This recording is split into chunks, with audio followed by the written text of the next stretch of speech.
Nous allons donc accueillir Olivier René Veillon, qui est donc directeur de la commission du film Île-de-France. C'est important comme vous le savez, l'Île-de-France a quand même beaucoup de techniciens sur son territoire. Et donc, je vais te laisser présenter, tu es où? Tu es là, l'action de la commission Île-de-France, notamment par rapport à la place de la région Île-de-France à l'international.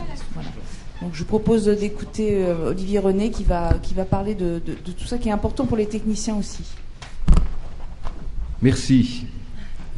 Merci à l'industrie du rêve de promouvoir ce qui est au cœur et ce qui fait la singularité de la région Île-de-France, à savoir d'avoir une culture en matière cinématographique qui est fondée sur des savoir-faire spécifiques qui sont liés à ces métiers et à l'exercice de ces métiers.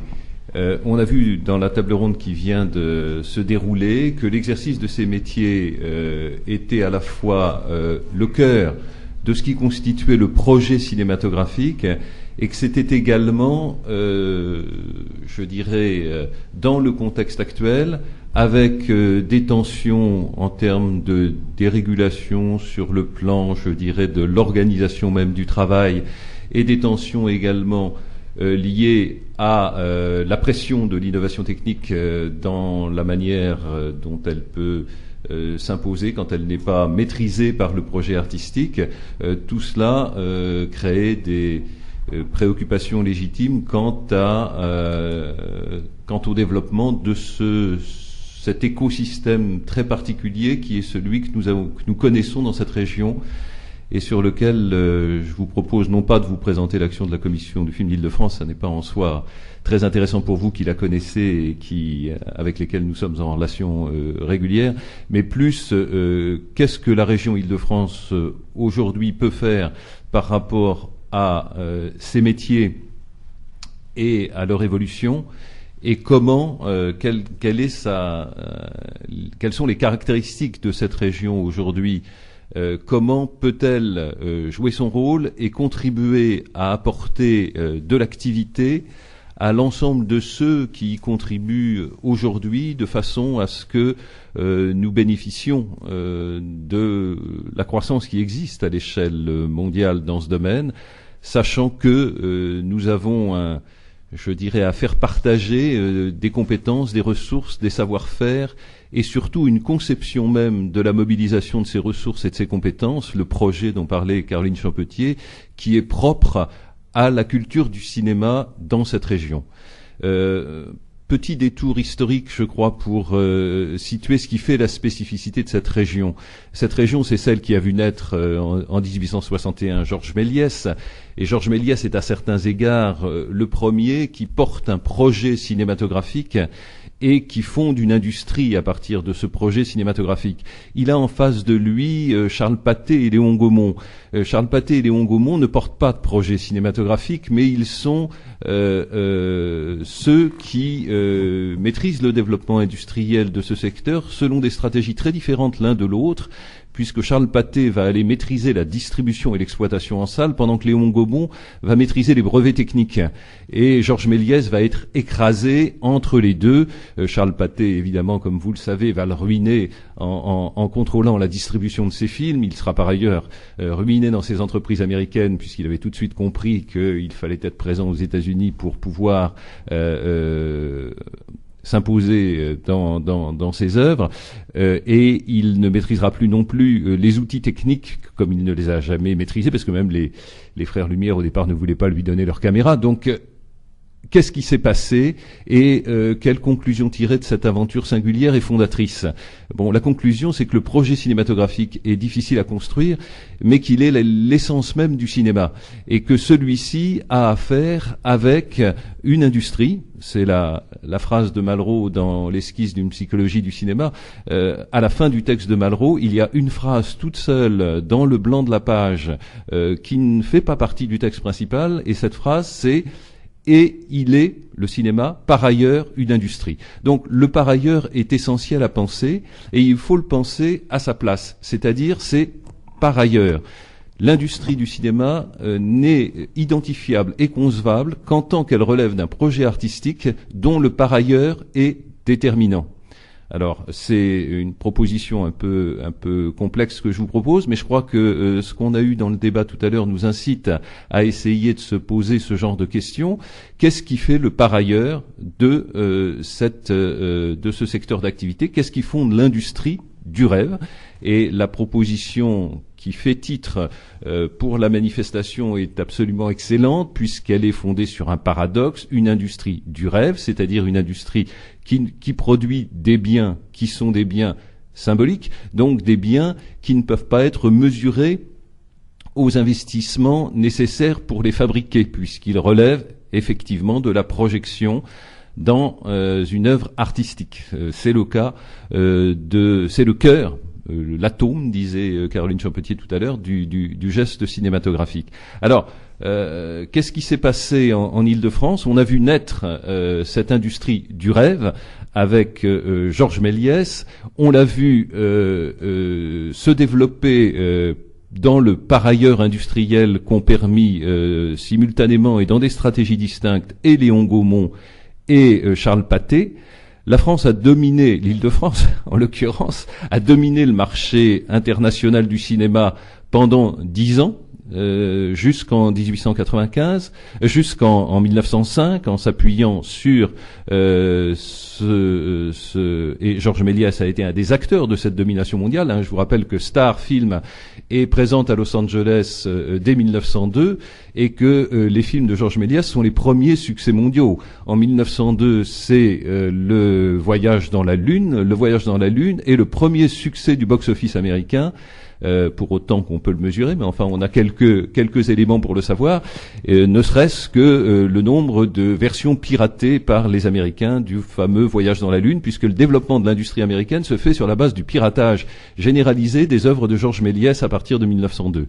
Donc on a cette aventure très singulière d'une industrie du rêve qui va se développer industriellement en France, comme je l'ai dit, mais qui va rencontrer aux États-Unis entre 1902 et 1914, ce qui se développe à Hollywood, c'est essentiellement du piratage, de la copie d'œuvres créées en France. Et on a quelques stars françaises qui s'imposent à l'époque, qui sont des stars mondiales, c'est Max Linder notamment. Et à partir de 1914, un phénomène très singulier se produit et ça va être un retournement complet. L'industrie du rêve va quitter la France. Georges Méliès va connaître l'échec industriel que vous savez et on va voir naître une industrie du rêve car elle est fondée sur un projet artistique. Et l'homme qui va porter ce projet artistique et qui va énoncer un concept qui devrait nous interpeller et dont on devrait faire notre mot d'ordre, c'est Charlie Chaplin. En 1914, donc, Charlie Chaplin rentre chez Mack Sennett. Les premiers films de Chaplin, où Chaplin maîtrise la mise en scène en tant qu'acteur. Il est l'acteur principal et il conduit la mise en scène. Et il s'impose comme metteur en scène de son propre travail d'acteur. C'est février 1914. Entre février 1914 et septembre 1914, vous aurez remarqué qu'en août 1914, il se passe un événement en Europe qui va jouer un rôle par ailleurs très important pour l'effondrement de l'activité industrielle du cinéma français. Mais entre février 1914 et septembre 1914, les films de Chaplin deviennent des succès mondiaux absolus. C'est-à-dire Chaplin est présent partout comme il n'y a aucun phénomène comparable. Et j'insiste sur Chaplin et sur le rôle de Chaplin dans la création de ce projet cinématographique hollywoodien, dans la mesure où il va créer ensuite, à la fin de cette période, en 1917, il va créer une société qui s'appelle, avec Douglas Fairbanks et Mary Pickford, qui s'appelle les Artistes Associés. Alors, le nucléo de Hollywood, ce sont les artistes associés. Donc, le projet cinématographique en tant qu'il est porteur d'une vision artistique partagée. C'est ça le cœur de l'aventure hollywoodienne et c'est la force de l'aventure hollywoodienne. Alors, on me dira, il y a bien d'autres éléments qui font l'aventure hollywoodienne, notamment la mobilité du capital qui va faire en sorte que beaucoup d'argent vont se rassembler dans ces studios qui vont permettre à ces artistes associés de bénéficier de moyens très considérables pour mettre en œuvre leurs projets. Donc, pour la région Île-de-France, l'esprit pour nous, c'est de retrouver, je dirais, cette ambition d'artistes associés. C'est pour cela que les associations de techniciens jouent un rôle essentiel, puisque le geste cinématographique, en tant qu'il est un projet, associe des artistes qui sont les techniciens avec le metteur en scène qui conduit le projet. Donc l'association de l'ensemble de ces métiers est véritablement déterminant pour maintenir un écosystème puissant qui permette d'affirmer l'ambition artistique du cinéma. La région Île-de-France ne se conçoit comme région cinématographique qu'en tant qu'elle est celle où le projet artistique du cinéma est le mieux favorisé, le mieux compris et le mieux soutenu. Alors pour ce faire, il ne faut pas dissocier évidemment la culture de l'industrie, il faut penser les deux ensemble, le par ailleurs qui est essentiel puisque sans lui pas d'expression artistique possible, et l'expression artistique qui est le levier qui permet effectivement au projet de s'affirmer. Donc c'est dans cet esprit-là que la région Île-de-France travaille. Elle a mis en place un levier financier, c'est le fonds de soutien, vous le connaissez, c'est un fonds de soutien à la production, et elle a mis en place la commission du film d'Île-de-France qui est là pour accompagner l'ensemble des métiers et l'ensemble des désirs de cinéma qu'elle peut susciter partout dans le monde de manière à ce que des projets cinématographiques se développent dans cette région. Notre ambition est de faire en sorte que des projets cinématographiques rejoignent cette région et qu'ils bénéficient de cet esprit particulier, de cette culture particulière, de cet écosystème particulier qui correspond à cette association d'artistes, puisque les artistes associés ont fait faillite il y a quelques années, bien qu'ils aient été repris par un artiste qui s'est peu associé d'ailleurs et qui a peu fait de films depuis. Mais reprenons cet esprit, reprenons cet état d'esprit, faisons-le vivre, cultivons-le. Et nous disposons d'outils spécifiques en France pour ce faire, qui ne sont pas si simples à manier. Je retiens également le concept de Caroline Champetier de chaos régulé, car effectivement nous avons en France le système de production cinématographique le plus régulé au monde. Il n'y a pas de système de régulation comparable dans le monde, si ce n'est peut-être en Chine. Et d'ailleurs, il n'y a pas d'organisme central du cinéma ailleurs. Le seul exemple, alors on pourrait citer aussi la Corée avec la COFIC, mais c'est un peu différent. Le CNC est véritablement une administration à l'origine. Maintenant, c'est un établissement public, une administration du cinéma. Progressivement, cette administration du cinéma en est venue à réguler l'ensemble de l'activité, mais elle le fait selon un modèle qui privilégie la production et qui a parfois tendance, et c'est peut-être une des lacunes du système actuel, à oublier ce qui fonde les projets cinématographiques, à savoir cette association d'artistes qui est au cœur de la création, et à survaloriser le métier de producteur, tout en n'exigeant rien pour que celui-ci s'exerce. Donc le paradoxe et les raisons pour lesquelles nous sommes dans ce chaos régulé, c'est que le métier de producteur est le moins régulé en France, alors que les autres le sont davantage, encore que pas toujours comme il le faudrait. Et on a un système dont tous les flux financiers passent par le producteur indépendant, celui-ci étant par le système profondément encouragé à se démultiplier. Et nous sommes face à un vrai paradoxe en Île-de-France pour mettre en place nos politiques de soutien et d'accompagnement de ces métiers dont nous voulons et dont nous croyons qu'ils peuvent connaître une forte croissance dans les années qui viennent, et donc générer des emplois et générer du rayonnement pour cette région. Nous savons que notre difficulté, c'est d'avoir, par exemple, c'est une richesse, c'est une force, mais c'est aussi une difficulté. On a 1500 producteurs de longs métrages répertoriés en Île-de-France. 1500 producteurs de longs métrages répertoriés en Île-de-France, et il y a 261 films produits en 2010, et sur ces 261 films, il y en a une centaine qui ne sont pas financés, donc qui n'ont pas été faits dans des conditions professionnellement acceptables, ou en tout cas qui relèvent véritablement d'un projet cinématographique nourri de toutes les compétences et de tous les savoir-faire qui sont nécessaires à son épanouissement. Même si on peut voir surgir de la pauvreté et de l'absence de moyens, on peut voir surgir des chefs-d'œuvre, mais l'accident existe. Mais la règle, c'est quand même que la paupérisation de la production conduit à une incapacité à mobiliser les ressources nécessaires sur des ambitions grandes qui peuvent du même coup conforter l'ensemble du secteur. Donc notre souci, c'est de faire en sorte que dans cette région, non seulement se développent des projets qui soient bien financés, mais qui s'appuient sur des compétences et des savoir-faire, y compris du côté de la production.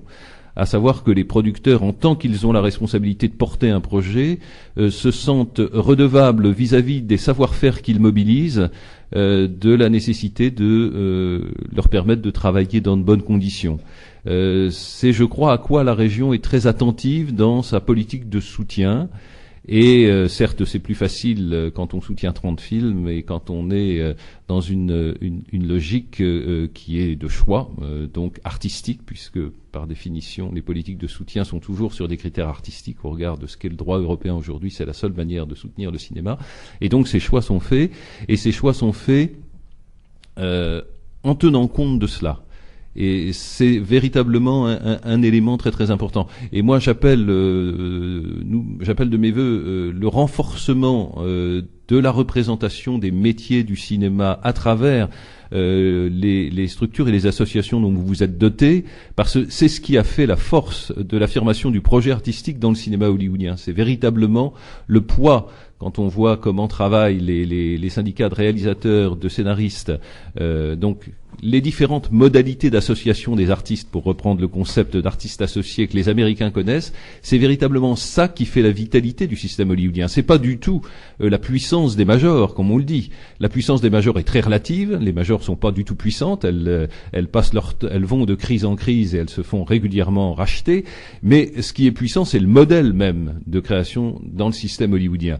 Et c'est ce qui fait qu'il perdure malgré la faiblesse des majors en termes entrepreneurial, malgré la faiblesse de leur management. Souvent, on a affaire à des patrons de majors qui arrivent, qui ne connaissent rien au cinéma et qui disparaissent assez vite. Ça fait partie de l'histoire du cinéma hollywoodien. On est loin de la période fondatrice, puisque aujourd'hui, les capitaux dominent le choix du management dans les majors.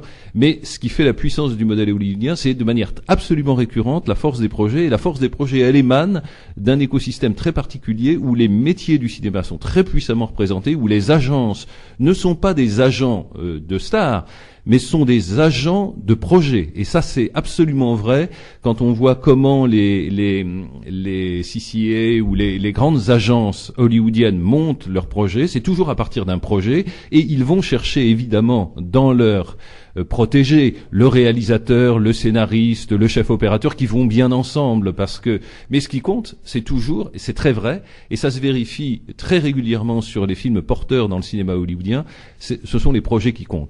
Donc, en Île-de-France, nous avons dans ce chaos régulé, nous avons une difficulté, c'est 1500 producteurs.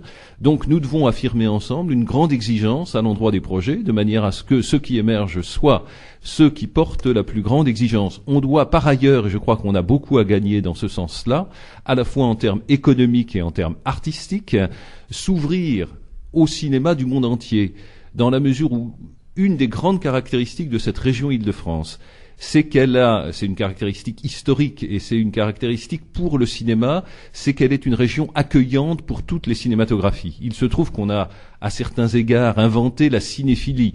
On l'a inventé, la cinéphilie, d'ailleurs.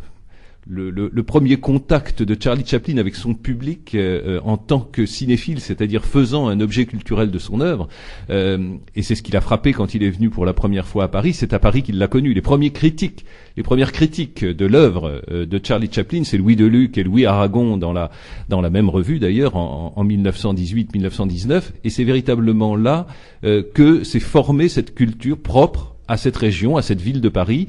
On est au centre même de cette culture cinématographique. Donc, à partir du moment où nous avons cette culture-là, il faut que nous la fassions prospérer et que nous la fassions vivre dans la conception même de notre système de production cinématographique. La manière de le faire, c'est d'être accueillant pour l'ensemble des projets cinématographiques étrangers, faire en sorte qu'ils se fassent ici. C'est pour ça que nous nous sommes beaucoup battus pour ouvrir notre dispositif de soutien, et on s'est battu contre les syndicats de producteurs qui sont assez corporatistes en France, comme vous le savez.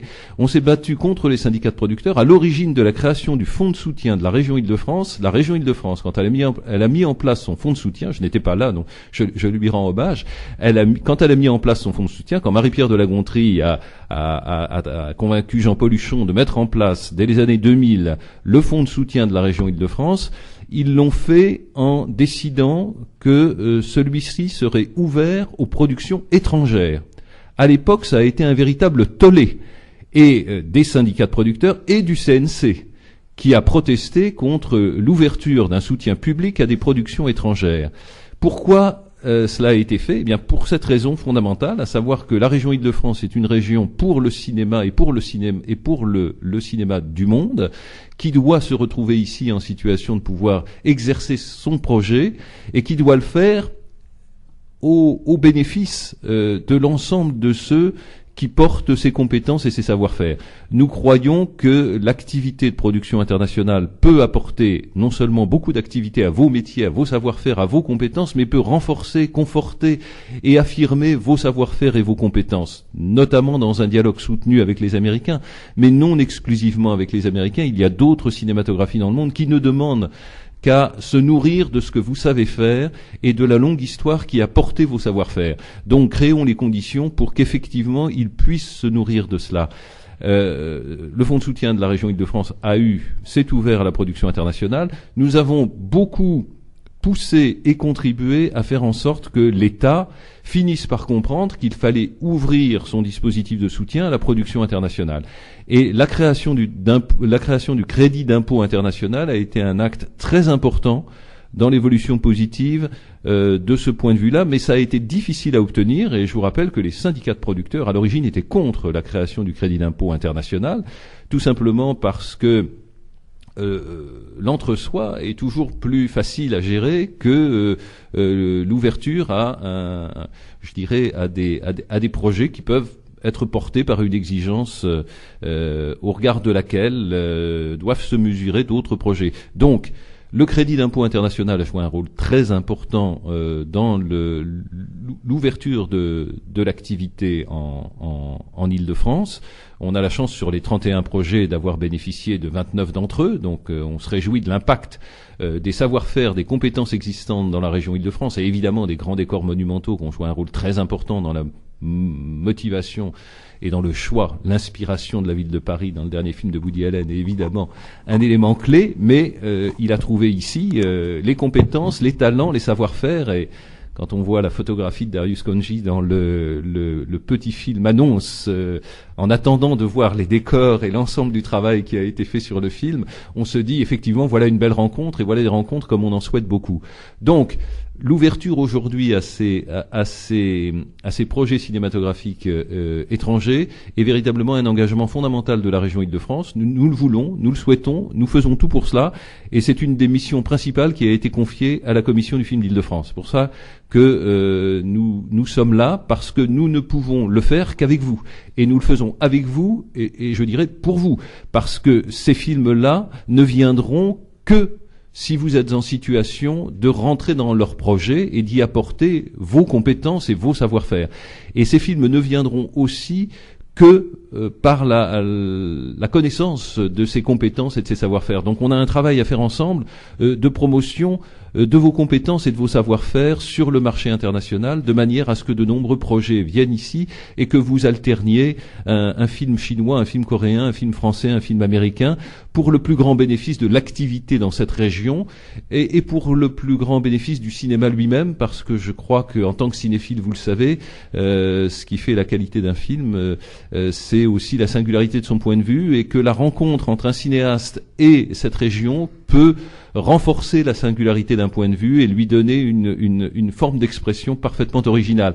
On a eu le bonheur de travailler avec quelques-uns des très grands cinéastes venus d'un peu partout, mais quand on voit quelqu'un comme Tsai Ming-yang rencontrer le musée du Louvre, ou quelqu'un comme Wu Xiaoxian rencontrer Juliette Binoche et rencontrer le décor parisien, ou quand on voit Hong Song-so rencontrait la station Pernetti et des petits bouts du 14e arrondissement sur lequel il a fait une fixation très particulière dans son très très beau film qu'il a entièrement réalisé ici, on se dit que cela peut nourrir très profondément cette idée que le cinéma peut exister dans cette région d'une manière tout à fait originale et spécifique, dans sa tradition et dans sa culture, en intégrant ses savoir-faire, ses compétences, cette industrie qui est organisée et forte à des véritables projets artistiques venus du monde entier.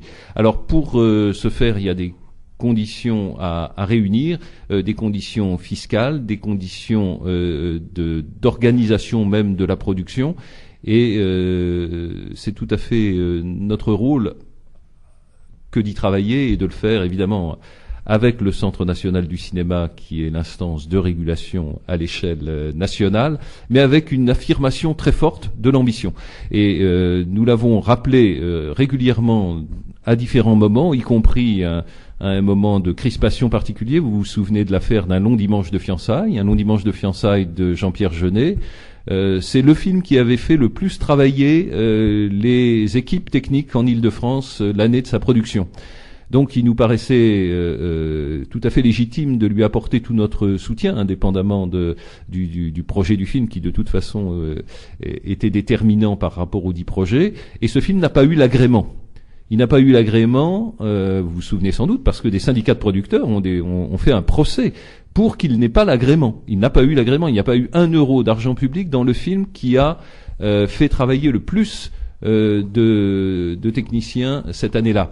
Donc c'était quand même un très gros paradoxe. On a beaucoup pesé sur ce paradoxe en apportant un soutien, le soutien public de la région Île-de-France à ce film, et en affirmant hautement que nous étions très heureux de soutenir ce film qui n'avait pas l'agrément, car il nous paraissait relever pleinement de l'ambition qui devait être celle de cette région, à savoir faire venir des financements, faire venir des projets, faire venir des ambitions cinématographiques extérieures et leur donner les moyens de s'affirmer dans le contexte particulier de cette région, dont j'espère que vous partagez avec moi le sentiment qu'elle est tout à fait unique en matière cinématographique, non pas parce qu'elle produit beaucoup de films, c'est pas forcément sa plus grande qualité, mais parce que elle fait communiquer l'art et l'industrie d'une manière tout à fait spécifique et originale. Merci de votre attention.